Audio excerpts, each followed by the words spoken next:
Hello everyone, today I'm going to be doing a PowerPoint presentation on meningeal tumors. What is a meningeal tumor?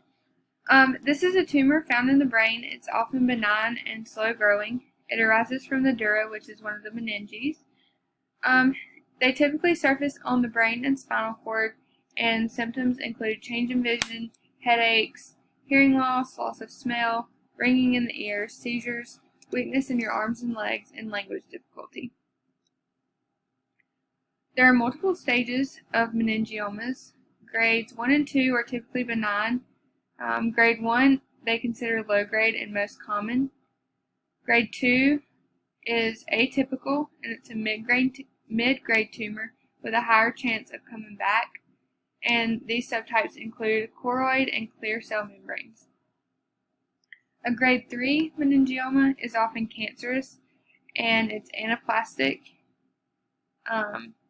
They're fast-growing, and subtypes include papillary and rhabdoid meningiomas.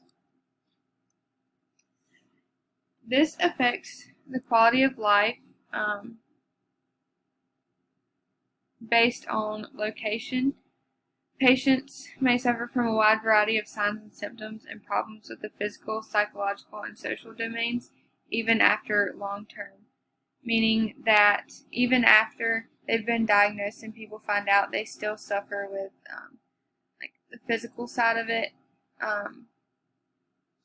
This picture in the middle of the man with the deformed skull, just because of his different physical appearance, that will cause social issues just by people like staring and saying stuff to him, which will then cause psychological problems. And these people often don't know who they'll wake up and not know who they are, or just feel like they don't have anyone to go to about these things, so they'll feel like they're alone, and it just really is a psychological barrier.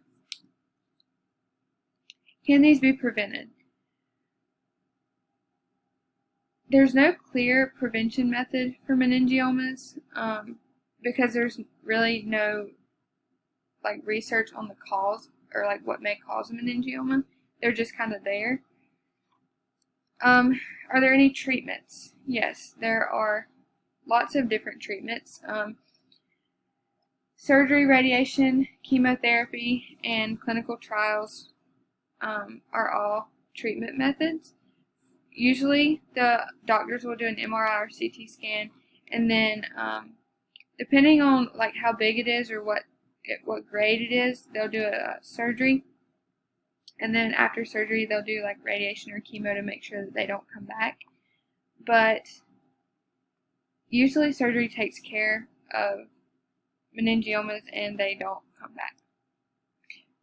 On this slide here, I've attached a link to a clinical trial that was actually done and had results, and it really also has a write-up about that goes more in depth of what meningiomas are and the different grades and the results of this clinical trial.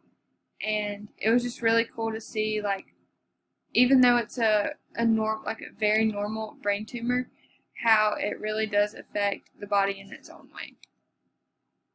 Is it curable? Yes. So in this picture here on the left side, you can see on what would be our right side of the brain, about a golf ball sized tumor, and on the right side it's gone. So typically meningiomas are diagnosed when symptoms begin to appear, but oftentimes symptoms, people don't even have symptoms. You just have a headache, and then that could be the only symptom that you have. They can be difficult to diagnose just because they are slow growing, and if there are no symptoms, then you may never know that it's there. And usually they're diagnosed when you're older, so 60 to 70 years old. But to diagnose a meningioma, a neurologist will conduct a thorough neurological exam followed by a CT scan or an MRI. Is there a prognosis or lifespan? So there is a prognosis or lifespan. After surgery, people can typically live a normal life just because it's gone, and these types of tumors usually don't come back. So if it's malignant, people ages 20 to 44 have a 77% survival rate, and 75 plus have a 39% survival rate because this is cancerous. But if it's benign, which is most likely, people ages 0 to 14 have a 90% survival rate, 15 to 39 have 95% survival rate, and 40 plus have an 83% survival rate. All of the above being within 10 years of surgery and considering the fact that the tumor can come back. Does exercise play a positive or negative role? Positive role. One of the main symptoms of meningioma is like bone deterioration or weakening of the bones or muscles.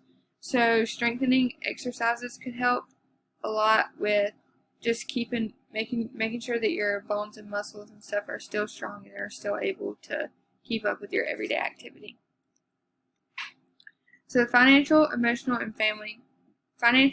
emotional cost, and family burden.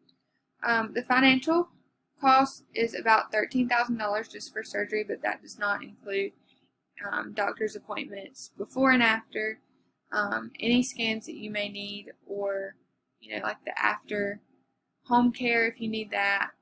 The emotional cost, typically patients with meningiomas have personality changes or mood swings that can be emotionally exhausting because they wake up every day not knowing what they might do or say.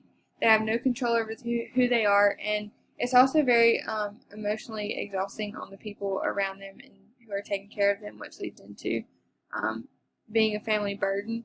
And oftentimes people with meningiomas do think that they are a burden to their family, but I have a friend who actually has a meningioma, and her husband passed away, and she has 2 daughters that don't live anywhere near her. So when she was first diagnosed with it, like I've had to take her to doctor's appointments before, and like sometimes she'll be really like in a good mood, and then other days she just won't be, but she doesn't really have an explanation of why. She just doesn't really know who she is on certain days. And it's really sad to watch, but she's doing good. She was diagnosed with her tumor when she was 60 years old, and she's 67 now, and she's doing really good. Like, she still gets out and walks every day, like I said before, just to help with her bones and muscles not to deteriorate so fast, because if she were to sit around a lot, she would just start to, she wouldn't be able to get up and do things that she can do, because once you reach a certain age, the symptoms and stuff start to worsen. And then the next thing, will specialized home health care or nursing home be necessary? It is potential for a patient with meningioma to have to go into a nursing home or have home health care, especially elderly patients and patients without family, like my friend who has a meningioma. She doesn't have anybody, and she now lives 3 hours away. So if I were in a situation where I could not be there to help take care of her, and her kids are far away, so they can't, and have jobs and families of their own, so they're not really around to take care of her either, she would probably have to go into a nursing home or have home health care come and check on her each day. And that is the end of my slideshow.